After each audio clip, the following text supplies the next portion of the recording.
يا اهلا يا اهلا، معاكم هناء محمد، ودي حلقه جديده من الوعي الاخر.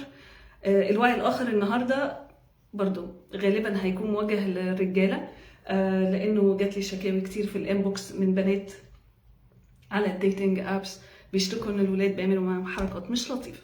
هنبدا بقى في الوعي الاخر النهارده ببعض الجمل الرنانه المحفوظه، اللي هي ايه مثلا، عايز يعرف هي ساكنه فين، بتشتغل ايه، وهي she's not feeling safe yet ان هي تقول معلومات او تشارك حاجه بتحصل personal data عن نفسها، which is okay، حقها. نبدا بقى ننزل بجمله على فكره انا من حقي اعرف، انا حقي اشوف صورتك، من حقي تقولي انت ساكنه فين، من حقي تقولي لي ترجعي من الشغل امتى. انا محتاجين نقف لحظه.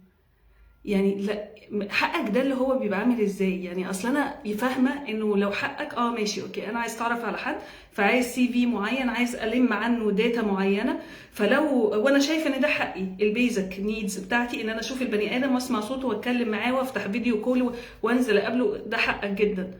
بس هو مين قال ان الكارت ده بيتلعب بالطريقه دي، ان هو حقي فانت لازم تعملي اللي انا عايزه؟ بيبقى ديبيت عميق في فكره انه هو حقك، ماشي انا مش معترضه، حقك جدا تعرف تاريخ عيلتي كله من اول تشات ما بيننا على الديتنج اب، بس افرض انا مش عايزه اقول، يعني انت حقك تطلب وانا حق ارفض، احنا كده خالصين. يعني هو مش معنى ان هو حقك انه فرض على الاخر ان هو يديهولك. يعني مثلا على سبيل المثال ناخد الموضوع بتعميمه، يعني الأطفال من حقهم يتربوا في بيئة آمنة، يتعلموا وياكلوا ويشربوا ويبقى عندهم رعاية صحية معينة، ده حقهم. هل بالضرورة بياخدوه؟ اطلاقا.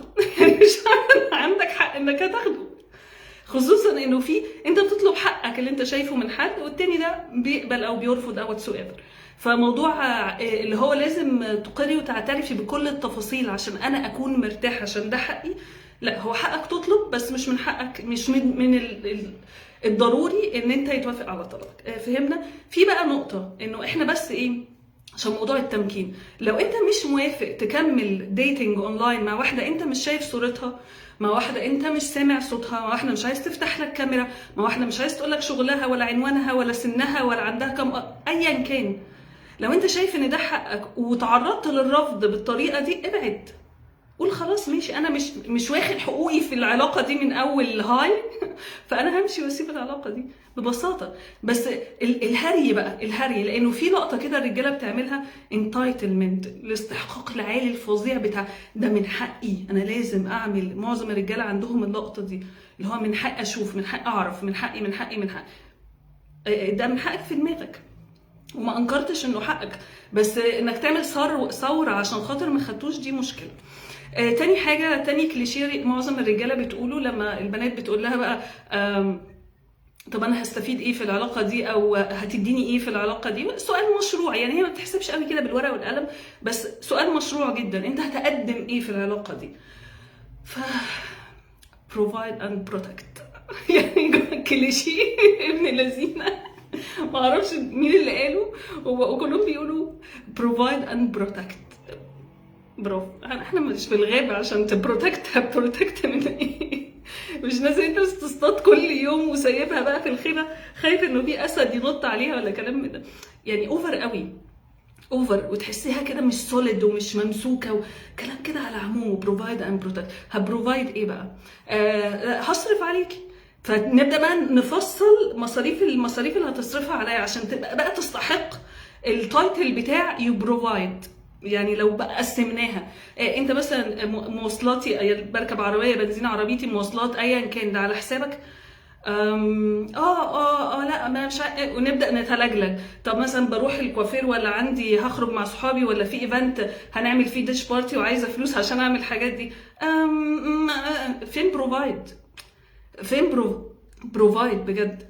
يعني في ناس مثلا لما تطلب بوكيت ماني، اديني مصروفي، ماشي، انت مش بتعملي كل متطلباتي، يعني مش بتديني اروح الكوافير، ولا اشتري لبس، ولا حتى اشتري كتب، ولا احجز في كورس، يعني مش بتبروفايد كل ده.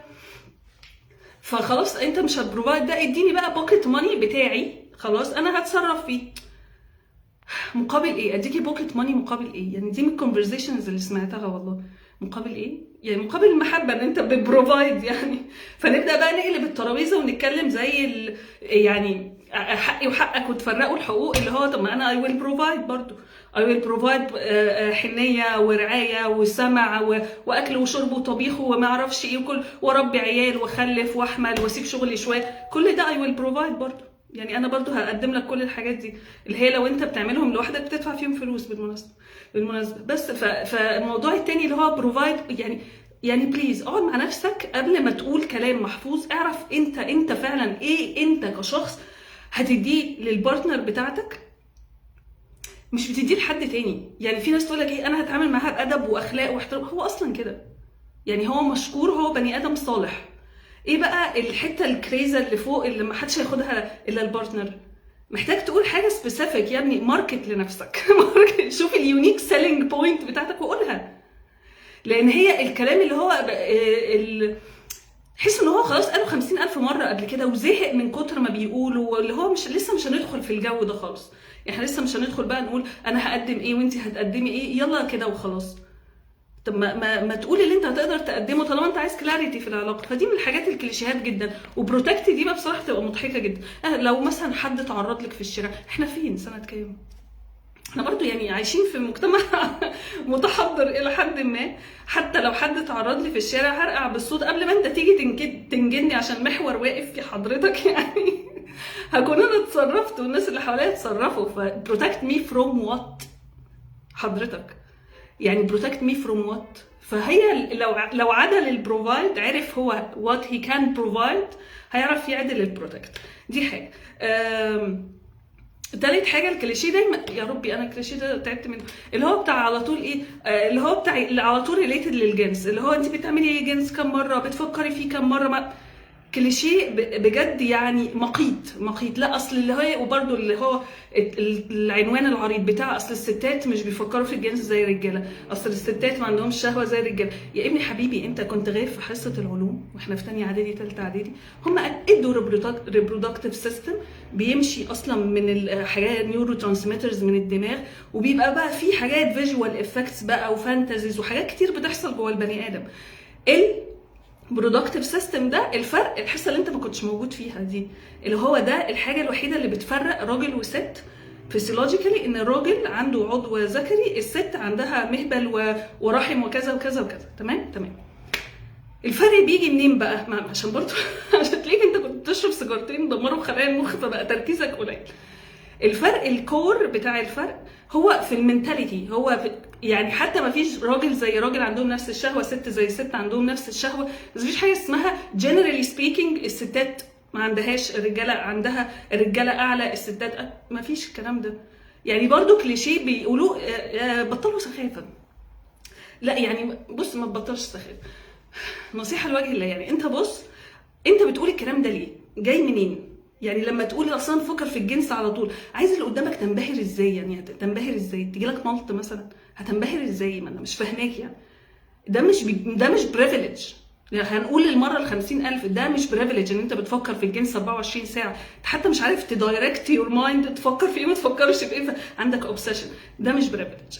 البريفيليج ان انا اكون بني ادم فاهم ما وراء الجنس، يعني ما وراء الجنس الافكار والمعتقدات والمشاعر، وبعرف ابيلد كونكشن وابيلد تراست بيني وبين الشخص ده عشان نوصل للقطه الجنس. بس فدي كانت 3 حاجات انا بسمعهم كتير جدا، بيتسالوا كتير جدا وبيتقالوا كتير جدا وبيتكرروا كتير جدا. فانا طلبي البنات هنعمل لهم نفس الحلقه بس ازاي يردوا بقى عشان هي فكره الزهق بتاع البنات اللي هم على طول بيقولوا نفس الكلام ستيل هو عنده الاكشن، انت عندك الرياكشن. بيقول نفس الكلام مش على هواكي، امشي وسيبيه. بيقول نفس الكلام وعايزه تقعدي تفهمي اكتر، اسالي اسئله. بيقول كلام وانت مقتنعه بيه، روحي معاه. والله كل فوله وليها كيان، اقسم بالله العظيم كل فوله وليها كيان. يعني الواد اللي هو التعبان ده اللي هو بتاع انا بعمل 15 مره في اليوم، ليه والله ليه زبونه عادي. انت بس خدي الريموت في ايدك وما عجبكيش اقلبي. وانت نفس القصه، بدل ما نقعد نحارب في الحقوق، ما عجبكش اقلب حبيبي، اقلب. هتاخد بقى حقوق، حقي وخلصنا يعني، فاهم؟ بس فانا عايزه اقول لكم اعملوا لايك وشير وكومنت وبليز بليز، لما اغيب اسالوا عليا، كنت مشغوله في شويه حاجات. يعني لو مهتمين اسالوا هبقى اقول لكم. باي باي.